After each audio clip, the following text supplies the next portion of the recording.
Hello, welcome to tonight's edition of the Lessons of Vietnam, put on by North Carolina Vietnam Veterans Incorporated. My name is Bill Dixon, along with my host, Bob Matthews. We have a very special guest tonight. We have Mr. John Odom, who was part of the Mobile Riverine Force. As part of our tonight's show is about the war on the water. To start off with, everybody knows that, of course, when you think of the water, you always think of the Navy. The Navy did a little bit of everything in Vietnam. They had, of course, the ships offshore. They had aircraft carriers. They had the pilots. The Navy corpsmen also served with the Marine Corps. A little bit just about everything on there. There's a total of 1.842 million sailors served in Southeast Asia. And of that number, 1,631 men were killed, with another 4,178 wounded during the course of the war. And as I said before, tonight we're going to be asking John questions about what the Mobile Riverine Force was. He was actually in the 9th Infantry Division of the Army, who worked closely with the Navy. Two other groups that served admirably on the water also was the American Coast Guard. A lot of people do not realize that the Coast Guard did serve quite a bit in Vietnam, and not just on the water. They did rescues, they did flew helicopters, they were in airplanes. There were about 8,000 members of the Coast Guard served during this war in Southeast Asia, and they had like I said, different jobs and different variations. And also another group that served quite admirably in the Vietnam War was the Merchant Marines. A lot of people don't realize that almost everything that was brought into Vietnam had to be brought in by ship or airplanes, and they brought in about 97% of everything, all supplies, ammunition. Originally, the first soldiers that came into Vietnam were all brought in by the Merchant Marines. Civilian people who served, who also, even though they served in a combat zone, and a bunch of them were, I think 56 of them lost their lives during the war in Southeast Asia. People don't look at them as much as being Vietnam vets and all the things they did and so forth, but they served admirably. Even though today they're still not listed with vet status, even though they were.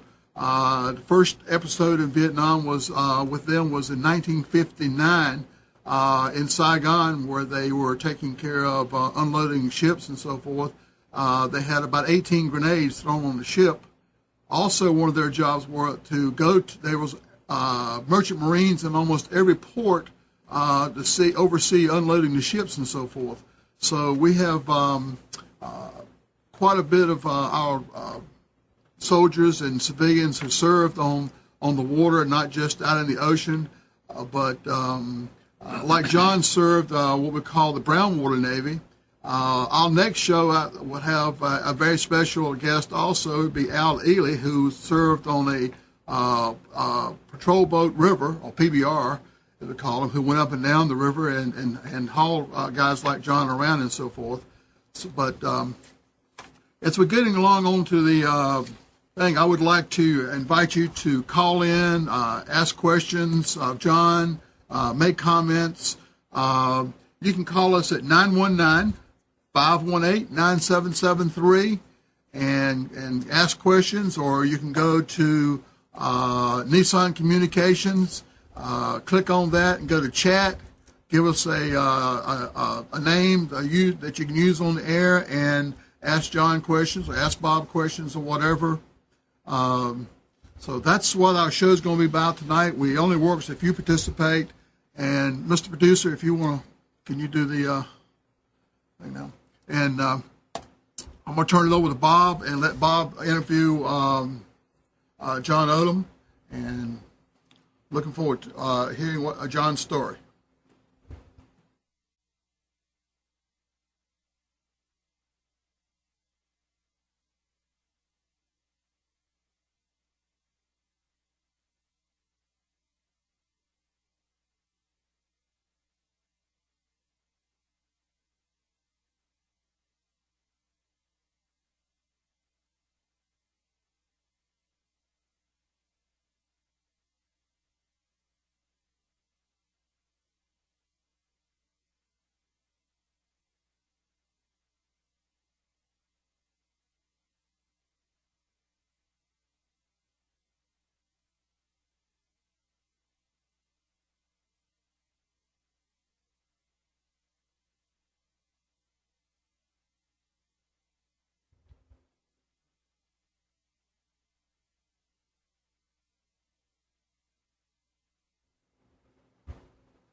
Well, thank you, Bill, and welcome to the show, everybody. Tonight, as Bill mentioned, it's our special guest is John Odom. John, welcome to the show. Well, Bob, thank you. Appreciate Bill starting this off, and I look forward to questions and comments. Very good. Well, John, first of all, would you go over a little bit your background is, where you're from, how you got into service, and, of course, how you got to Vietnam? Well, I'm originally from Scotland County, a little town called Wagram, and I, after going to Oak Ridge Military College for 1 year, they closed the school, and I had to decide to do something else. Actually, was offered a scholarship to play basketball at Campbell University. I went home that summer and had a great summer of partying as a young man, and did not take advantage of my opportunity at Campbell. So my father had always said, it's if a young man wants to be straightened out, he needs to go join the Army. Put 2 years in, and I took that to heart. Of course, I didn't tell him that because he was not very happy once he found out I'd gone over and asked the draft board to draft me. At that time, the lottery was not in place, but it was coming about, and I knew that I had to do something. So I got drafted and left the big city of Wagram on January the 2nd. My request was just to be home for Christmas, so I wouldn't miss Christmas, and so the draft board allowed me to do that, and spent a night in the Robert E. Lee Hotel in Charlotte, North Carolina, which is no longer there, and that's what started my career. Well, John, we talk about Vietnam a lot in Lessons of Vietnam, and a lot of our questions, we have developed a technique where we allow people to ask questions about anything to anyone, and we do not want to leave any stone unturned.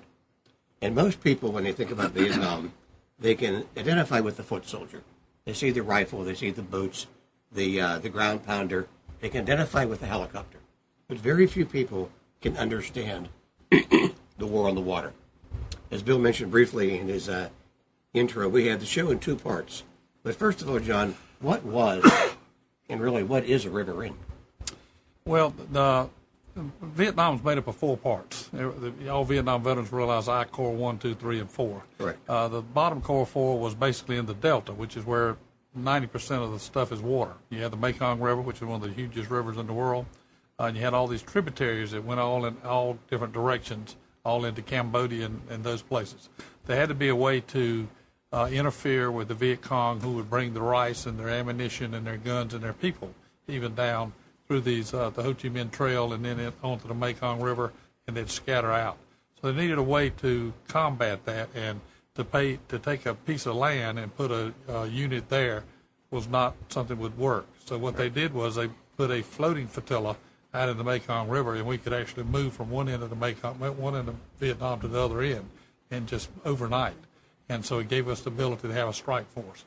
It was real interesting that we were on these little tango boats, just like in World War II, where you see them going on D-Day and dropping the front down. That's what these were. Oh, sure. But in Vietnam, there weren't that many beaches on the river part of it, so you literally had to crawl out of these things to get onto the land. And we worked with the Navy guys, drove the boats, and we got off the boats and did the fighting. Now, that doesn't mean the Navy guys didn't fight, too, because they did. We picked at them a lot about that. So. Well, John, talk about on the water and so forth, a typical day in Vietnam for you.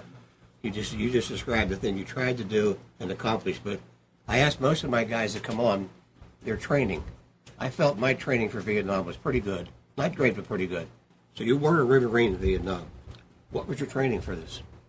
We had absolutely no training for the Delta fighting, except for maybe a week ago. They took us down to a river in Columbia, South Carolina, in my AIT training, and taught us how to get on a rubber boat as a moving boat came by pretty fast. Never did that in Vietnam, but that's the only training we got for it. So, but the actual mobile riverine units trained together. They started at Fort Riley, Kansas.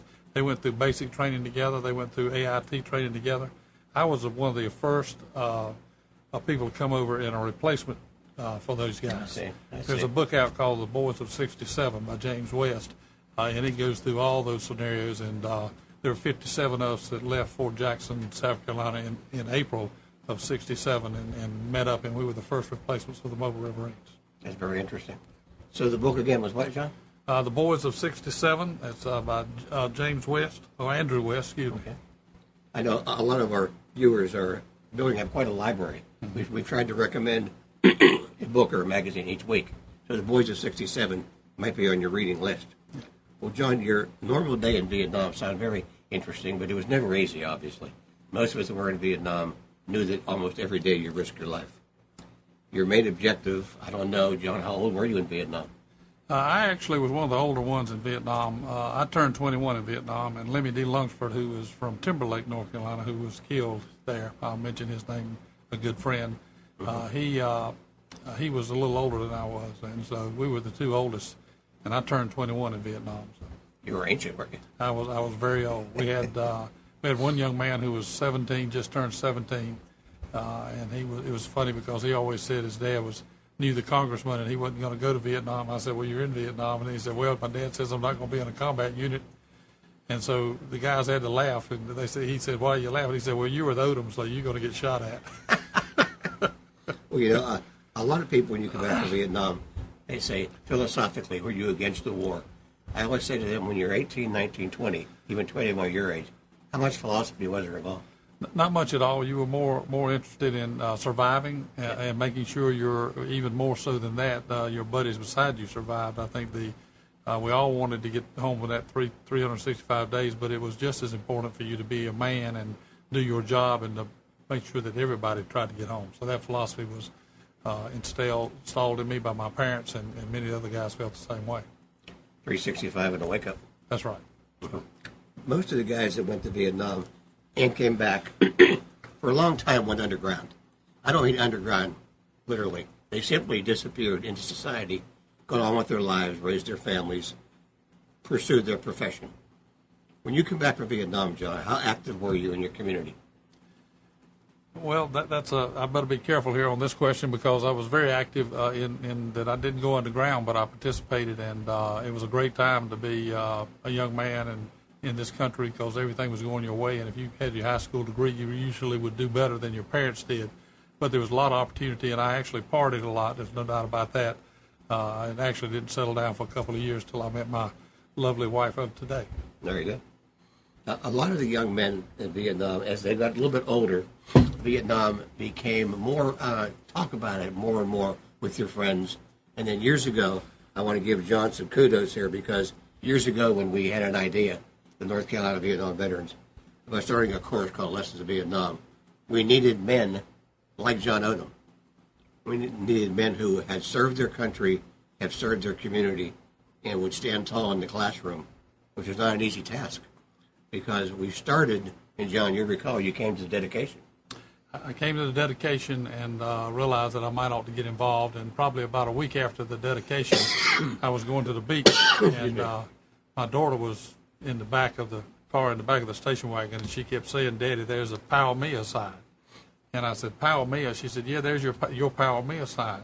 And I could not figure out what she was trying to tell me. I kept looking, and all of a sudden I realized the car in front of me had a POW-MIA sticker on the back of it, and so I had always had in my heart felt for the guys who didn't return, who are still there today. So I always had that in my den next to my office. So anyway, that's what I said. I need to go into the high schools or go do something so that my kids and other children will understand what Vietnam was truly about, other than what they read in the paper and a lot of the negative things that have been portrayed about Vietnam, which I think most of them are a myth. Excellent point. We tried years ago, we started the course on Lessons of Vietnam, to give the people every phase of Vietnam in the classroom. Hopefully they take it home to the kitchen table, and a parent would say, what you guys do in school today? And they wouldn't say nothing. They'd say, had the Vietnam vet come in. Well, the man next to me was one of these men, and not only spoke in the classes, talked about the war on the water, talked about the myths of Vietnam, helped chaperone dozens of classes to the wall of Vietnam, drove vans, stayed 8 in a room, gave kids meal money, did everything he could to honor the Vietnam veterans on the wall and the Vietnam veterans' families. Well, John, one of the questions I've always asked people after Vietnam was, that year in your life, coming home, how hard was it to adjust? It wasn't very hard. Ironically, I had a good friend who was getting married, my best friend in high school, and he got me involved in his wedding, and so we traveled to do all the things that he and his wife to be. The funny story was he waited. I don't know that he waited for me to get married, but he waited till I got back, and so when he found out I got home that night, he came he was out that night with his wife, and he came over to my house at 12 o'clock at night wanting to see me because he had missed me getting home that day. And so he got me out of bed. He said, "You got to go meet my wife now." And I said, "It's 12:30." He said, "I said, okay, well, I'm a young man. Let's go." And so we drive over to the big city of Rayford. We're from Wagram, and his wife, Hal, was from, Barbara was from Rayford. And so we go over there, and the next thing I know, we get out of the car, and he goes over to the rear window of the house, starts scratching on the screen. And I'm sitting there squatting down next to him, and I'm thinking, oh, my gosh, I've been in Vietnam, I've been shot at, I've been wounded, and I'm going to get shot by a local deputy sheriff here in Rayford, North Carolina. I said, "Ronnie, I'm going back to the car. You call me when she comes out." John, you spent a full year in Vietnam. Ironically, we were there the same year, 67, 68. Was it worth a year of your life looking back all these years later? Yeah, I think so. I wouldn't want anyone to have to go through what we went through, the bad times, but I'm a very optimistic person, and I look at opportunity no matter where you go. I came from a small community in the country. I got to meet guys from all over the United States, which I would have never gotten that opportunity maybe later on, but I got to meet people from California and New York and the Midwest, Texas. It was really interesting, and in Vietnam there was a lot of downtime as well as combat. Sure. And so what do you do during that time? And you don't interview one another, but you talk about the things that you want to, and you realize that people from California, New York, North Dakota wanted the same thing you wanted. And they talked about their girlfriends or their parents or their dreams of what they're going to do when they got back. So it was really an education for me to meet people from all over the country and this great country that we have in the United States of America. So it really sounds like you have no regrets. I have, well, there are some regrets, but those regrets are something that I hope that were not my fault, and I couldn't have done any better. So, it seems like when you're in Vietnam for that year, you make fast friends, and you make them for a long time. And we mentioned on the air before that when you went to Vietnam, you almost went alone, you trained alone, and you came home alone. And when you came back, you started to build a relationship. And the Vietnam veteran for a long time in our country was somewhat estranged. They would seem like the VFW said no thanks. Some of the places where you work said no thanks. In fact, I remember Bill Dixon telling me one time that he applied for a job once, and he didn't tell them he was a Vietnam veteran because that might have meant you wouldn't get the job. Can you imagine that? That's pretty tough. That happened to a lot of people from all over the country, but here in North Carolina it wasn't as bad as it was other areas because we are a military-dominated economy. We have Fort Bragg. We have Seymour Johnson Air Force Base. We have Camp Lejeune. So we have a lot of military people here, and Wagram is only about 30, 40 miles from Fort Bragg. So the attitude was not negative against the GIs. I don't know that they went out of their way to give you the job, but they wanted someone to do the work. And Sure. It just depended on where you went and what you did. But that did happen to a lot of veterans, there's no doubt. I think a lot of the veterans told me when we started this course, they were finally coming out, not say out of the closet, but they were coming out to speak and talk about what they went through. They could not quite understand, and I can't to this day really understand, why people would protest as bad as they did against Vietnam with lack of knowledge. So I have for you, John, what I call a six-pack of questions. Okay. Now, these are the hot topics. These topics are the ones that people ask you at McDonald's. They ask you in the classroom. I got finished with some of the best recently. We taught a class at NC State at the Encore program. And some of the questions the adults ask, and they're in their 40s and 50s, are the exact same questions the kids ask in their senior year. So, John, are you ready? I am ready. Okay. Here we go, my man. The first question, John, is there a word came out after Vietnam, a phrase called wannabe. A lot of men got they got over the draft age. Vietnam passed them by. They didn't go to Nam, but they wanted to be a vet. So when you meet a wannabe, a pretender, a fake, how do you handle it? Well, Bob, as you may remember, I know Bill does, NCVVI was a group, organization here that brought the memorial downtown and did a lot of great things, still doing a lot of great things as we're doing tonight. And one of the issues as I became president of that organization, I realized that we had a charter, and in that charter it said you had to have a DD-214. Yes, you do. and that is a piece of paper that shows that you were in the military. And I realized that half the group had not put their DD-214 on the line. Okay. And I also remember my mother, when I came home and we had my DD-214, she went over to the Register of Deeds and had it registered. I never knew why. Never asked her that question because I was too young, but now I realize why. There are a lot of people that like to be associated with the military stuff. I guess it's kind of like, well, I don't know what it's like, but there are a lot of people that like to be associated with a variety of things. Sure. And the way to get into that is to say you went there, and most people just don't ask that question. And so I started that in NCVVI, and others have pushed on, and there's been more of that want to be this out there. I think it's sad to a certain degree, but I think it also speaks to the courage and the people who served, that somebody wants to be like them. Good So point, I don't think that's totally a negative, other than there have been some people that have lied about a lot of things on their thing. Well, like the other day, a guy said to me, I wish I was a Vietnam veteran. I said, I wish you were too. Yeah. I said, well, you can read today so much on the internet in the library.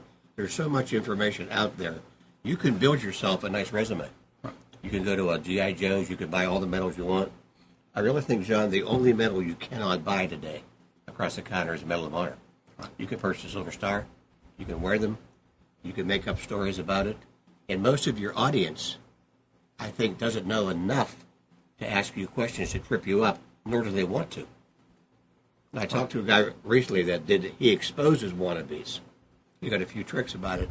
And he said when he finds someone is a pretender, once he proves they're a pretender, he's done.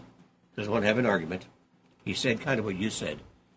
You're an imposter of maybe the toughest decade in American history, 65 to 75. Being a Vietnam veteran and coming home was tough enough. You're in there for a free ride. Right. In class, John, I brought in one time for the students at Edlow High School, where you spoke many times. I brought in a draft evader, a man that went to Canada through the pipeline and was against Vietnam. He said he followed his conscience. He didn't demonstrate against the Vietnam War, but he himself would not go, so he left the country. If and when you would meet a draft evader, Canada, Sweden, Mexico, and they told you they were, how would you treat them? Well, I'm a forgiving guy. You have to realize that this country was set up, and there were options. You could either go to Canada. Some people could go to jail. Sure. Muhammad Ali chose to fight it directly in the courts and in the system. He made a lot of good points about African Americans not having freedom here, but going and fighting for the country. So there are a lot of different options. I would say that I would tell them that I would be disappointed in them because I think this country is worth fighting for. But however, the thing that irritates me a little bit is that they come back. If you're going to leave this country and you don't like it, then you should stand on and continue to stay in Canada. But Vietnam's been a long time over. I think we need to move on from that. I think so. And so I would say just make sure you understand what you did and what I did. But it was an option, and you have to realize that. I call the Vietnam War, I call it the War of Inconvenience. And some people say, what do you mean by that? I said, well, in 67, 68, 65, this country was, it's still unbelievable, but it was unbelievable at that time because we were changing things. Oh, yes. The African Americans were getting more freedoms. That was coming about. We're making a lot of changes there. Women were burning bras, excuse me, ladies, but that's what they were doing. And the women's liberation movement was moving fast and furious. So it was just downright inconvenient to have to leave this country and go fight a war somewhere that you knew nothing about. And so that's been one of my things. Now, you guys met evaders. We met people that ran out. Yes. Right. Do most of them feel good about it, or do most of them feel we let the country down, or we let you guys down, or whatever? I mean, where is in general the feeling of these Well, I people researched today? it a lot because like I said earlier, when we started this course, we had a philosophy, and we were going to teach Vietnam. We call it to teach a nation, and take any question. And this is a tough subject. It came up, and the evaders that I've probably met a dozen of them, and some went with their families. I taught with a man once at Meadville High School in Pennsylvania that had two twin boys. One went to Annapolis, one went to Canada. But it broke his heart. But what he did, he came to terms with it, as John said. He realized his one son that went to Canada was a good guy. He just was maybe mixed up, or maybe he wasn't mixed up. But he went to Canada, got married, took his family with him.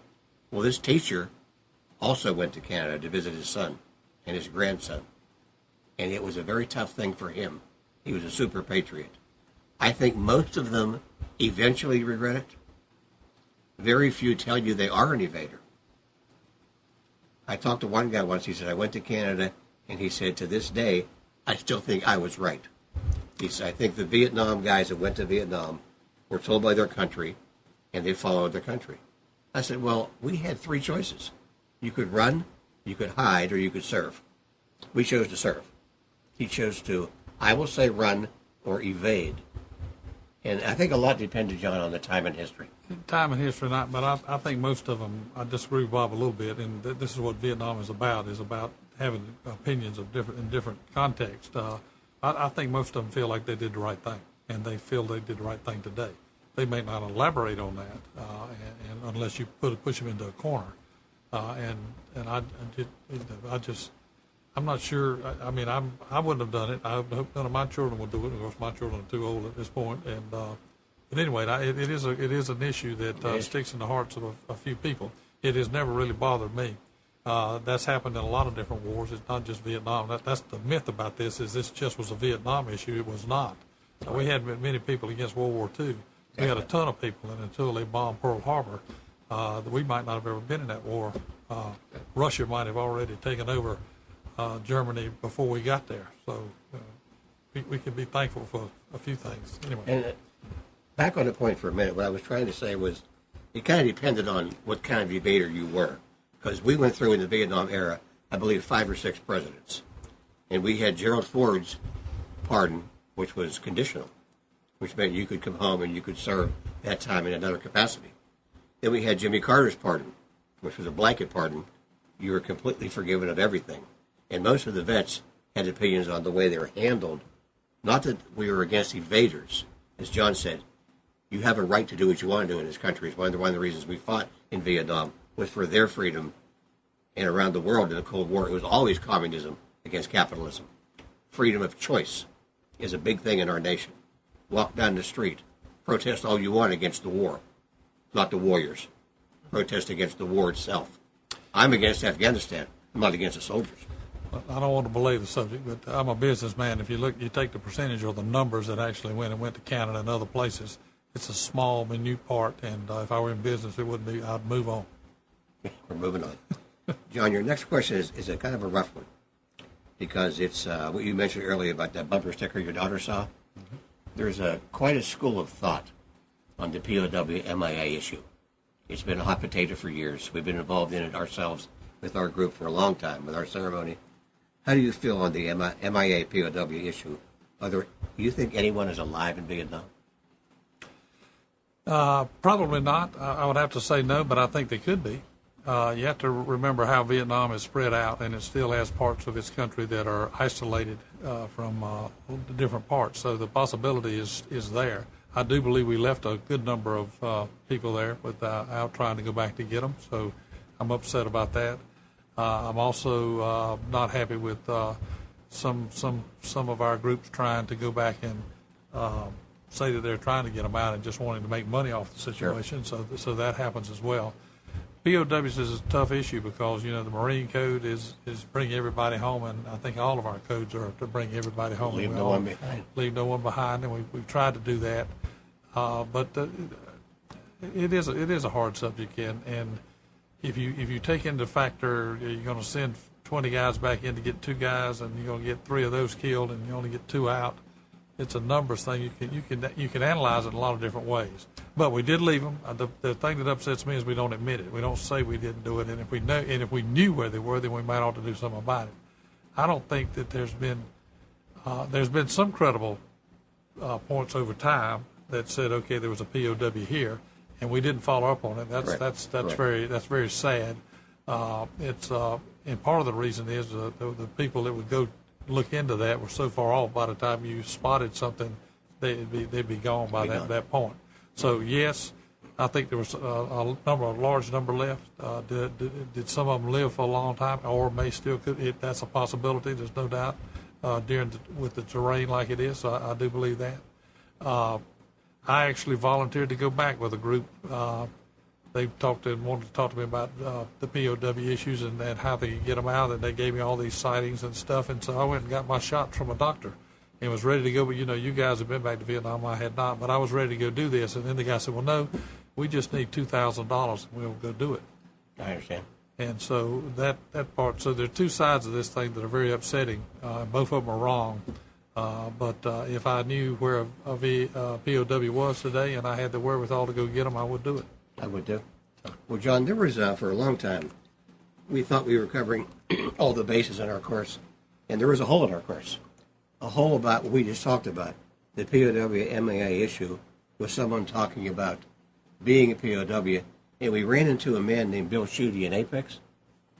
William Schuette, a good friend of our group, who will be on the show a little later down the road.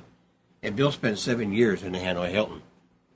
And when I first met him, I was a little shy, of course, about prying into his privacy, because those are years I'm sure he wants to bury. But he felt he had a responsibility to not only share with the students and the vets what he went through, why he went through it. I asked him the hardest question I ever asked him. I said, "When did you think we were coming to get you?" He said, "Every day." I mean, the conversation stopped there. There was a pause. What John just said, we leave no one behind. We try the very best philosophically. And before Bill Dixon comes back on the set, with my six-pack of questions, I have one more for Mr. Odom. Well, let me add a little bit to the POW and give you, for instance, how it kind of works. And one of the key ways that the Viet Cong and all military insurgents do things. One of their great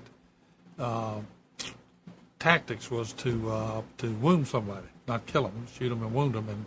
And you would have a fellow soldier that was wounded and be out in front of everybody. The point guy was usually ambushed, and either they could usually kill him right away or shoot him in the right spot, but they'd shoot him and wound him where they couldn't, so they'd lay there and make noise. And it would eat at your heart that you knew you had to go get that person. Yes. If you read this book, Boys of 67, there are a couple instances in there where you could hear them, and it just eats at you, and you got to go do it no matter what. So you want to go get them. So my point is that it's a tough answer, and you're going to have 5 more die. I was a combat squad leader, and do you send other guys out to make that happen, or do you not? So that's I don't judge anybody on that because of that reason. Thank you, John.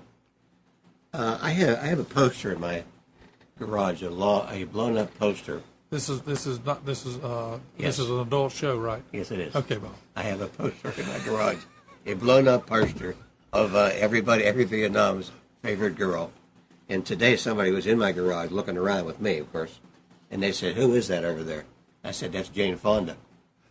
And I can't let you go tonight, Mr. Odom, without your opinion on Hanoi Jane. Well, I'm one of those who believes that Jane didn't do us right. I don't go to many of her movies. Every now and then I get tricked into one to go to.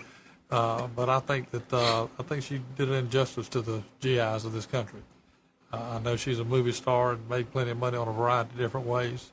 But I still think, treason is something you can try somebody, it never goes away. So I think she was a little bit of a traitor to our country.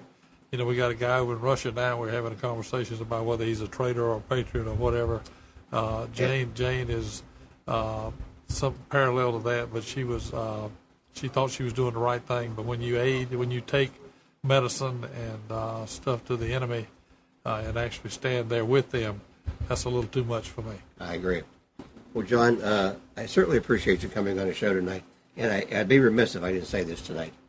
So I want to say that years ago, when we talked about building this course and having a dedication of kicking this course off, we ran into men like John Odom, Bud Gross, Bill Dixon, Joe Harsh, many of the men that gave their time and their money to make this course stand strong.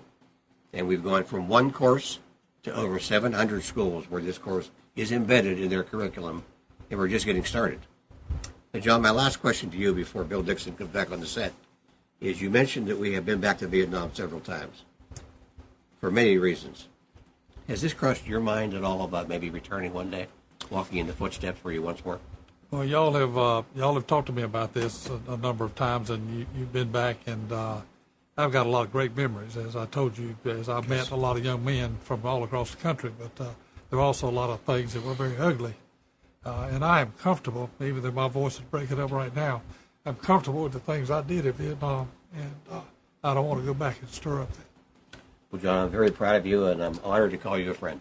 Thank you, Bob. And thank you for all you've done for the course and for the lessons of Vietnam. Thank you. Thank you. Mr. Dixon?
Well, I'm back again. I got some more questions for John. We're doing kind of a tag team thing here on John tonight. John, go back to being the Mobile River Marine Force. The Mobile River Marine Force originally trained with the Navy. You were in the Army. Were you, was the Navy, did you travel with the Navy on the boats, or they just kind of deliver you someplace, or how did that work? Well, actually, the Mobile River Marine Force, the original part, trained in Fort Riley, Kansas, and I'm not sure the Navy was even involved, but they went through as a one group, which was unusual for Vietnam. They did their basic training together. They did their AIT training together, which took about a 3 months period, and then they went to Vietnam and arrived over there in January of 1967. And that's where they met the Navy guys who drove these boats. They did train, I'm assuming they trained with the boats somewhere in Kansas. I know they have plenty of lakes out there. So that's how they got there. I got there as a replacement unit, and in April, as I said, and so the Navy guys, we didn't do any training with them at all. We were just there. It just started. I talked with you earlier. You said they also delivered you, even though you were Mobile River Marine Force, that you did a lot of incursions with from a helicopter. Well, our typical day would be we would be on these barrack ships. The USS Benoit and the Constellation were the two of the names. I was on the USS Benoit, and we would leave at 12 o'clock midnight and go down and get on these boats, and then we would head off into the Mekong River. And as we went down the river, we'd all of a sudden pick a tributary, which we'd pre-planned. We'd run down this canal, this little creek, and try to surprise the enemy. It didn't work very well. These boats, Tango boats they called them, had two 8-cylinder Volvo motors on the back, a diesel, and it made a lot of noise. And in Vietnam, they don't have the ancillary noise like we have, where like street lights or cars and trucks driving around. There's this total silence, so you could hear a V8 diesel motor coming miles away. So most of our, we basically only got, I would say, less than a dozen times got ambushed on the boats. Most of our ambushes, we would get off those boats in the morning and try to do search and destroy and try to find ammunition and rice caches and those kind of things and report them back in. Most of the fighting was in the afternoon after 3 o'clock. They wanted to make contact and have a couple hours to have contact before we could bring our full force up behind us to help us overcome the enemy. And then midnight, the nighttime would come again and they would slip away in the darkness. So we did a lot of helicopter work as well. I would say after, just before the Tet Offensive, I probably participated in 2 hot LZs and then made 6 or 7 or 8 after the Tet Offensive hot LZs, because they'd pick us up from one location and take us where the fighting was. I consider us a strike force, so that was our typical day or thing. Our operations were 3 to 5 days, depending on how long they needed us out there. We might go out for 2 days and never see anything, but it was very seldom that we didn't get at least a sniper shot or ambushed on all the times we went out. When you went out, how many infantrymen did the typical boat carry, and then did you go out with more than one boat on a regular basis, or how many was in your group when you went out? Tango boats were set up to hold a platoon, which were 4 squads. Sometimes it would be 3 squads or divided up into 2 squads, depending on how many people you had. But most of the time, squads and platoons were undermanned. A platoon squad is usually 15 to 18 people. The most we ever had were 12. Most of the time we were under 10. So you'd have 20 people on one of these little Tango boats, but you'd also go out in companies, and so you'd have 4 platoons. And as you went across rice paddies and those kind of things, you'd be spread out over a large area. All right. Now, I've talking with you, I've known you for a long time. We've done a lot of things together, and I know that you have a Purple Heart. Tell us a little bit about how you accomplished that. Well, it wasn't my choice. Interesting enough, Bill, and I have known one another a long time, and I'm also a politician, as Bill knows. And one of the interesting things about we were talking about wannabes and those kind of things. So when I ran for a political office, the local newspaper wanted to know about my Purple Heart, and I said, "Well, here it is," and I showed it to them, and then they came back to me and told me that I didn't have a Purple Heart, and so I said, "Well, I just showed it to you," and then so they said, "Well, it's not on your record." At that time, I was a young lady who was a reporter, and so Bud Gross was in the office. So this is kind of an interesting story. I said, well, so I removed some clothing so she could see where I was wounded. John, before we go any farther, what kind of clothing did you remove? I'm not going to. I just pulled up my pants leg. Let's put it that way. Okay. So she could see where I was actually shot, and then we called Washington, and I gave her a copy of my full medical records that showed that I spent 5 weeks in the hospital recovering from a leg wound. And ironically, I was wounded on February the 14th, which is Valentine's Day. And as I go into the classroom, I often tell the kids my 2 Valentine's most important day for me twice. And they said, "What do you mean?" I said, "I was wounded on Valentine's Day, and I was married on Valentine's Day." So you want to know the story of how I got shot? Was that the question, Sam? That was the question. We were having lunch. We went out and did that mission, left at 12 o'clock at night, and got around, and we were sitting up and had nothing to do and was trying to figure out what happened. I being one that had been there for a long time, we had a brand new lieutenant, and you could hear the fighting. You could hear bullets firing and shoot, and it was off to a distance. And so the lieutenant was trying to figure out what he could do to get over there. And me, I'm trying to figure out, well, we don't need to rush. We need to wait and let them tell us what to do. But as we were looking at the map, I realized that there was a triangle or Y shape in the river, and usually the Viet Cong and North Vietnamese, when they want to get away, they have these little sandpans, and they wait till dark and they sneak out and get these sandpans and go down the river. So I thought it was a good idea to go down to the corner and set up an ambush. Number one is it was pretty heavy fighting over there. You could hear the big guns going off, and so the lieutenant called in, and so they got the okay. They thought it was a great idea. And there were about 27 of us that went down and got down to the corner of this little thing. The problem was, before the nightfall was, there were about 350 of them coming through. And so we stayed down and hunkered down. And, we often talk about not coming to help GIs. That we realized probably about 7 o'clock that night that we were going to be there and nobody else was coming. But I got wounded trying to go out and find a spot for a helicopter to come down. But the fire was too heavy, and I was bringing back a soldier with 4 other guys. I had his pants leg, and another guy had a pants leg, and then I got shot in the leg, and one of the other guys picked me up, and it just happened. Serving with the Navy, you stayed on when you were the barracks. You stayed on. Was it on a flotilla, or did you stay on ground on ground in barracks or tents or whatever? Originally, the Mobile Riverines went over and stayed and built Bearcat. They were the ones that they helped the engineers build Bearcat and stayed on the ground. But then the flotilla was the thing that we did after that, about 3 months after they went in country. Those were flat bottom boats. Actually, there were ships or boats that didn't even have motors. You had tugboats that would pull you up and down the South China Sea. So it was real interesting. And if you got into a wavy time, it would really rock and roll on you. So the Navy guys did all the boat driving and that kind of stuff, and they put us off and let us fight. I know when you were out on missions and so forth, you ate sea rations and so forth. But if you were back at the flotilla, did you eat Navy food or? We ate good food in the Navy food. We got that once every 4 or 5 days, so that was a plus for us. There's no doubt about that. And after I got wounded, I was in charge of the mess decks, and so I actually gained about 20 pounds in that 5 weeks that I was wounded. They make the officers. I didn't know the officers got this. They would make big cinnamon buns for breakfast. They'd be about this big around, and then they'd slice them up. But the GIs never saw that, but the officers saw that. I first got to taste lobster. That was for the officers as well.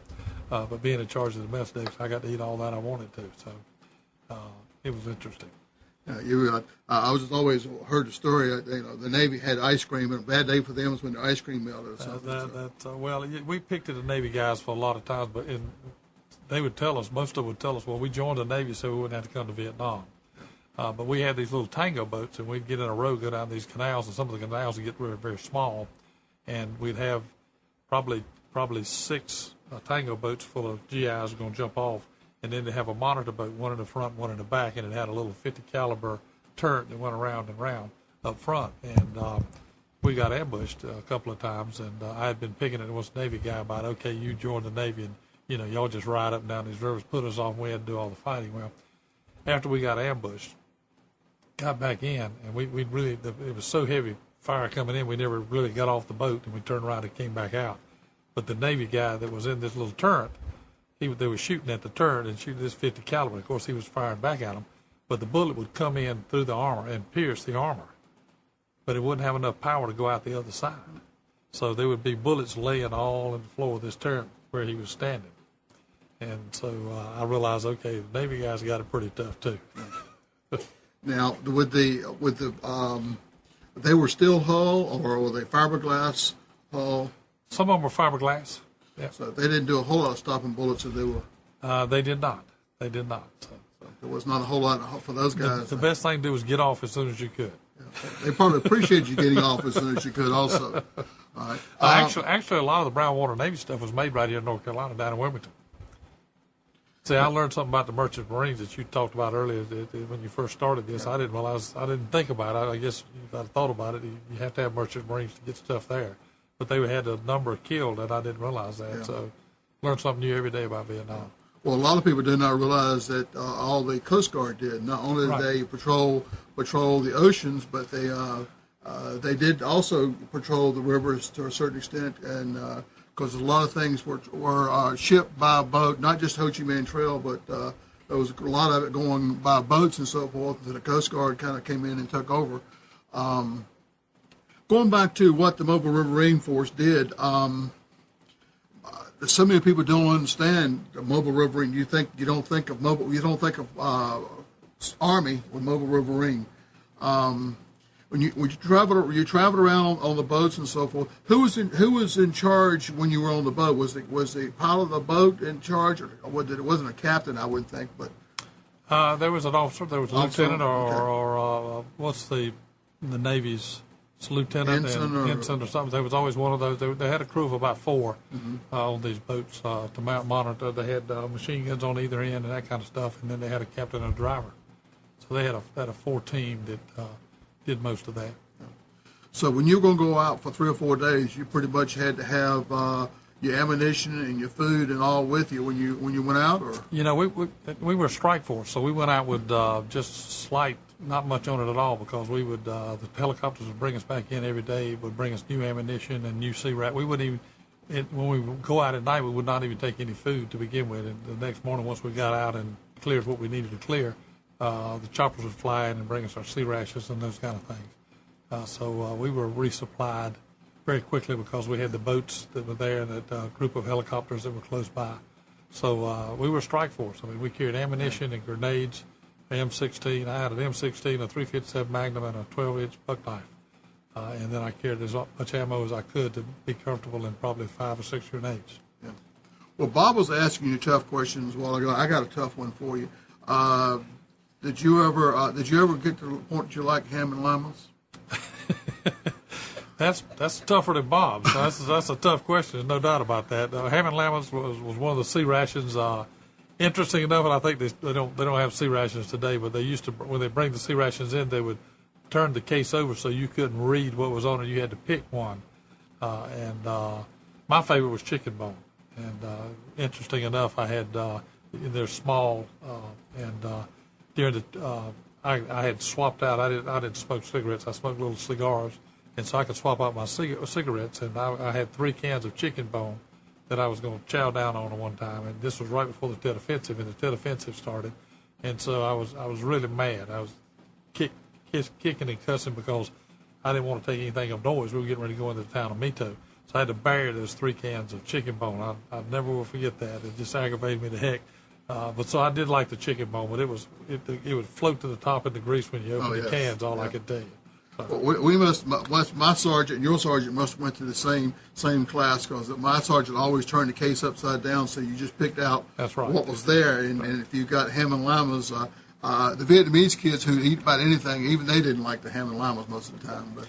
But I'd like to tell my coffee story since we're talking about All right. the food part of it, and everybody seems to enjoy this, and it's really interesting because my mother drank tons of coffee, still does today, even though she's 93, and I was brought up on coffee, and I love coffee, and so when I got in Vietnam, and we went out on our second mission, and we got in a firefight, and my job, since the new guy was there, my guy was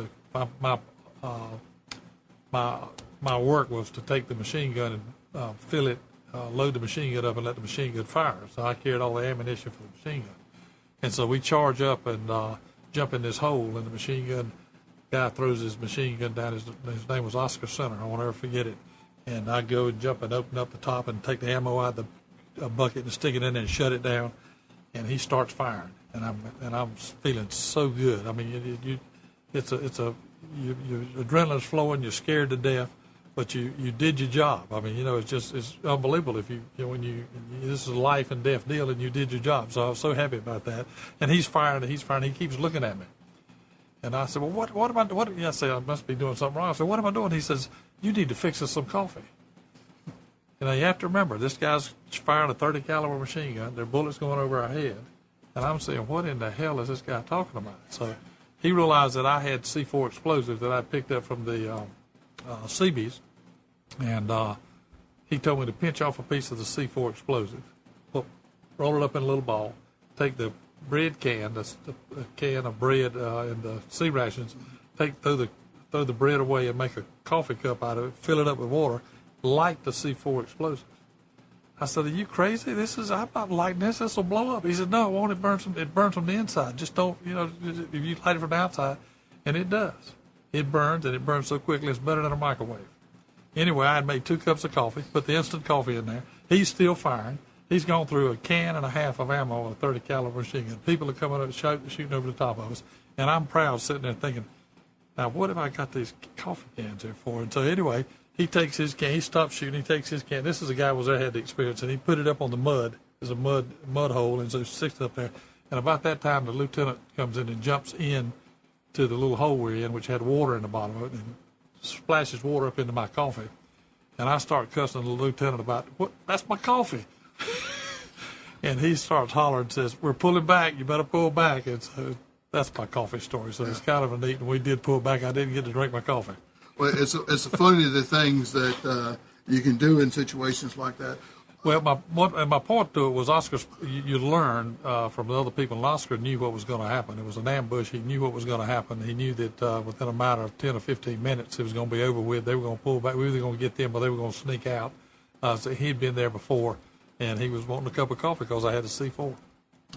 Well, John, one of the questions that I get sometimes when I'm talking to kids, what did you do during downtime? You were out there on this flotilla thing. What do you do for entertainment when you're not there, or was there entertainment? Well, as I elaborated a little bit with Bob, is you talk to one another and tell about your stories and back home and what you did, what your parents did, what you want to do when you get back, and your girlfriends and all those kind of things, and you swap letters. Another story, I've got plenty of stories. Another story is I turned 21 when I was in Vietnam, and I dated this girl in high school. And in high school, she told me that we had a conversation about the finger, somebody shooting a bird at you. And my dad always told me it's what people hear is what's important. When you speak to people, you may think you said something, but it's important than what they hear, and that's vice versa. When somebody talks to you, it's what you hear, not necessarily what they say. And so I laughed about that. So when I was having this conversation with my girlfriend back in high school, I said, well, she asked me about somebody shot the finger at her. I said, well, just take it as, something they're saying good morning to you. Don't, just pretend that it's coming to you in the right direction. It could even mean happy birthday. And so high school went on. She went her way, I went my way, and this is 3 years later. I hadn't heard from her at all. And on my 21st birthday, I get this little folded thing with a finger, and up the middle it says happy birthday. And it came at a great time because we had a bad night that night, and a couple of guys that got killed, and so everybody was down. And so I'm there looking at this thing, and I'm laughing. And the guys are saying, he's got to be nuts. He's over there laughing. And so I'm thinking, okay, this is the neatest thing I've ever got. And I kept that thing for a long time. I wish I still had it. But that's my last story. Yeah. Well, at night, you didn't exactly have TV out there or whatever. Could you have lights on? Would you have at night out there? You did not have lights on after a certain time, and you would shut shutters, and so the boat would be silent. The only time that we had, one time we had three opportunities to guard the Korean dredge. That's how I learned how to drink sake and eat kimchi. But they had the lights on all night, trying to keep the sand out of the river where we came in. But they would cut off all the lights at a certain period of time. But we didn't cut them off exactly at dawn because we had a lot of boats around us. And there wasn't a whole lot of entertainment besides entertaining yourself. There was not. What did you?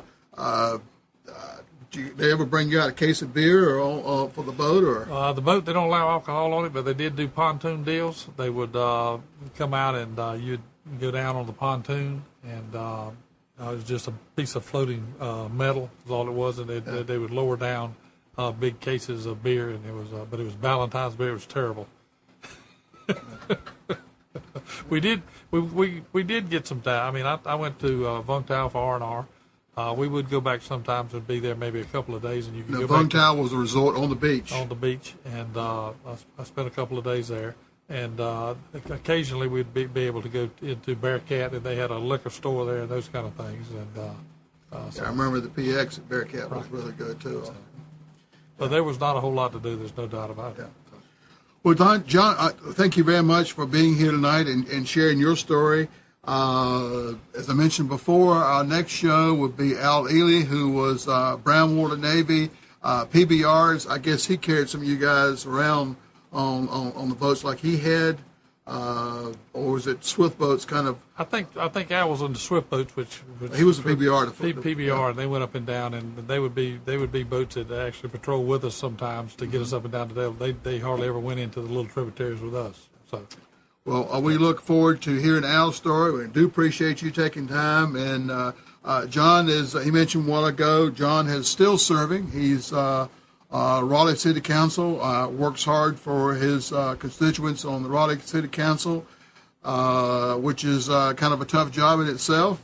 Also, owns a couple of businesses of his own. So he's been busy giving back to the community since he's here. I know he's a member of several organizations that are very civic-minded.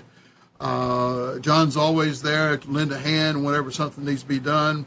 NCBI, he served as president and so forth at one time. So looking forward to y'all coming back and joining us for the next show, which will be 2 weeks from now, which would be about the 28th, something like that. Producer doesn't know either. So 2 weeks from tonight, anyway, we're going to be back doing this again. Go out and tell all your friends to come back and watch the show next week. And we again thank you for tuning in with us, and call in and give us some questions, give us some feedback. This show works a whole lot better if Bob and I don't have to do all the talking. We can have guests and have y'all come back on and do some of the talking and so forth. And ask your questions. If you have a comment, you're a Vietnam vet, tell us a little bit, come on and tell us a little bit of your story. Go to Skype where we can see you and be a guest of ours on Skype. We'd love to have you. If you'd like to contact us in the meantime to tell us you'd like to come on, that'd be great. Or if you just want to come on Skype and we can show you, just look just like you're sitting here with John, if you're on Skype, and ask your questions. We'll ask you some questions, make your comments.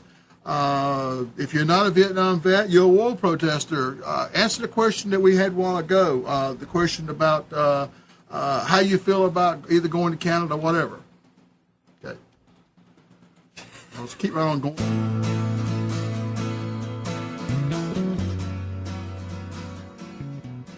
You are tuned to the Nissan Communications Network. Our weekly lineup of call-in programs includes Computers 2K Now with Amnon Nissan, Sundays, 9 a.m. till noon. Carrie's Psychic Cafe with Carrie Silkowski, Sundays, 8 till 9 p.m. Health In with Debbie Bruck, Mondays, 11 a.m. till noon. Breaking Free with Marilyn Shannon, Mondays, 1 till 2 p.m.